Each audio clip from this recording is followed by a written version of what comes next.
급증한 종부세 고지서를 받아든 1주택자들의 불만이 속출하고 있습니다. 공시가 상승에 따라서 세부담이 늘어난 건데요.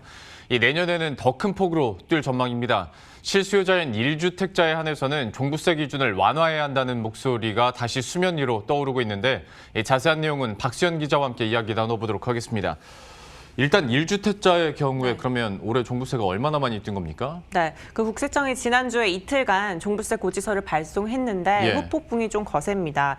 주택분 올해 종부세 부과 대상은 역대 최고 수준이라고 보면 됩니다. 신한은행 부동산투자자문센터에 의뢰한 시뮬레이션에 따르면 이 대치동 레미안 대치팰리스 114제곱미터 보유자의 경우 작년에 종부세로 402만 원을 냈지만 올해는 694만 원으로 서초구 반포동 반포자이 84제곱미터 보유자의 경우 작년 191만 1,000원에서 올해 349만 원으로 2배 가까이 뜁니다. 특히 올해는 집값 상승으로 이 서울 마포구, 용산구, 성동구 등 강북권에서도 이 공시가 9억 원을 넘긴 종부세 대상 아파트가 늘었습니다. 올해 종부세 대상인 서울 지역 공시가 9억 원 이상 아파트는 28만 1,033가구로 지난해보다 38%가량 증가를 했습니다. 공시가 상승을 고려하면 이 1주택 보유자 종부세 부과 대상은 더욱 늘어날 것으로 보입니다. 아무래도 1주택자가 실수요 비중이 크기 때문에 조세 저항도 좀 클 수밖에 없을 텐데요. 근데 종부세만 있는 게 아니지 않습니까? 재산세도 늘어나고 하면 부담은 더 가중될 텐데 분위기가 어떻습니까? 네, 부동산 커뮤니티 국민 청와대 게시판에는 대기업 직장인의 한 달치 월급을 세금으로 내라는 거냐, 집값을 내가 올렸냐, 투기 목적도 아니고 돈 벌어 내 집 한 채 장만했는데 세금이 너무 과하다면서 좀 불만을 표출하고 있습니다.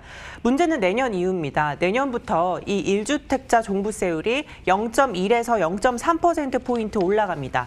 여기에다가 집값 상승, 과세 표준 산정에 필요한 공정시장가액 비율이 2022년까지 100%로 상향되고 현실화율까지 높아지면서 세부담이 급증할 전망입니다. 전문가 의견 들어보시죠.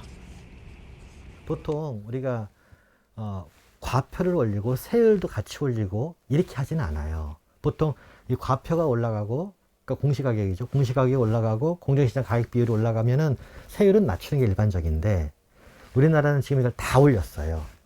그러니까 당연히 세부담이 크고 조세저항이 있을 수밖에 없는 이런 부분들이거든요. 가진 사람들에게 대해서 징벌적 과세를 하는 것과 같은 느낌이 있습니다. 네, 일각에서는 집값이 오른 만큼 세금을 내는 게 맞다. 종부세를 내는 극한 일부를 좀 걱정할 필요가 있느냐라는 시각도 있습니다. 하지만 은퇴한 고령자 또 현금이 좀 부족한 빚을 내 집 장만을 한 1주택 실수요자들은 사실 세금 부담이 클 수밖에 없습니다.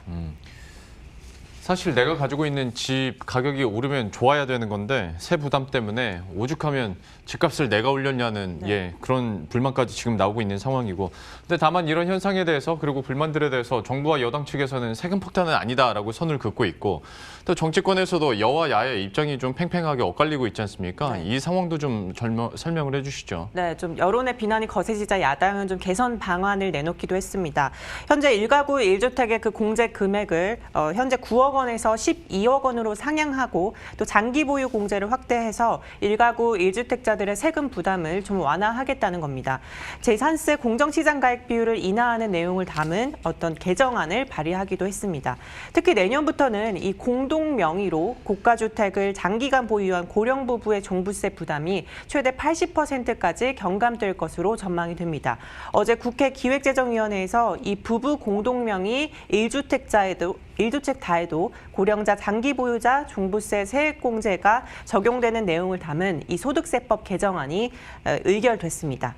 반면 정부와 여당은 좀 세금 폭탄이 아니라 극명한 시간차를 좀 보이고 있습니다. 시가 12억 원 이상 1주택자로서 종부세를 내는 대상자는 국민의 1.3% 정도고 종부세 납부자 10명 중 6명은 납부세액이 100만 원 이하라는 겁니다.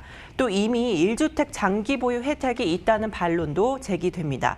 진성준 더불어민주당 의원은 세금이 2배나 늘었다는 사례들은 모두 강남의 초고가 아파트들이라며 그 정도로 집값이 뛴 아파트를 소유한 분은 세금을 내는 게 맞다라고 밝히기도 했습니다. 자, 그런데 이런 공시가 현실화나 아니면 세 부담 증가에 대해서 본래 취지 자체가 뭐 실수요자의 부담을 늘리겠다가 아니라 다주택자들이 좀 매물을 내놓을 수 있도록 유도하려고 했던 거잖아요. 네.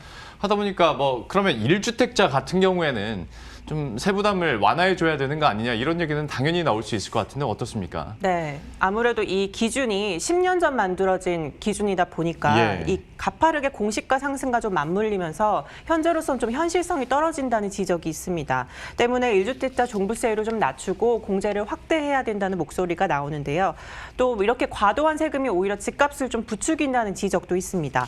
보유세가 늘어날수록 이 세입자 부담으로 전가될 가능성이 있다는 건데요. 시장에도 좀 불안정한 요소가 될 수 있다는 지적입니다. 전문가 의견 들어보시죠.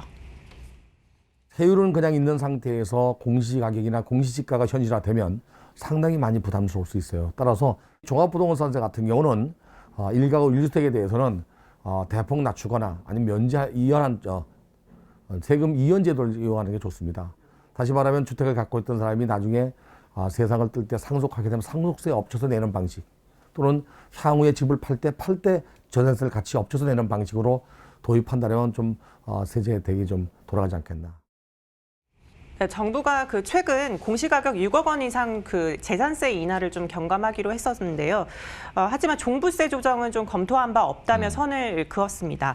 하지만 이 1주택 실수요자 세부담을 줄이겠다라고 정부가 나서서 좀 강조하고 있는 만큼 감면 조치가 이뤄질지 좀 지켜볼 부분입니다. 예. 지금까지 박수현 기자와 함께했습니다. 잘 들었습니다.